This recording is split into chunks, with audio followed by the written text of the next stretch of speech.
إن الفتنة لا يطفئها سوى السيف، ولا يفل الحديد إلا الحديد.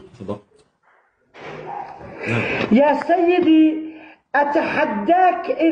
أتحداك يا أستاذ سمير، إذا أنت تنفض غبار الغرب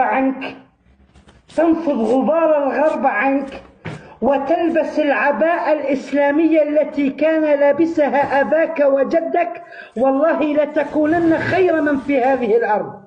ولكن أنت لابس عباية إسلامية غربية فضفاضة على شكل أمريكا وأوروبا بشان ترضى عنك النصارى واليهود.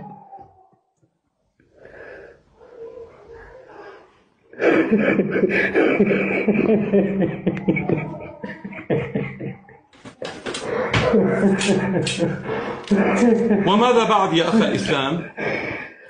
أستاذ سمير، كلامك الملغوم وكلامك المعسول لا ينطلي علينا. أحسنت. المسلم فطن.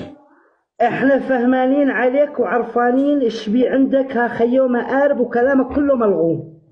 اشرح لي الرأي العام، استفاد من الوقت شو عندي مآرب، افضحني. انت ماشي على مبدأ انطيت مبادرة القسد، وقسد مشت ويا مبادرتي، واني بدي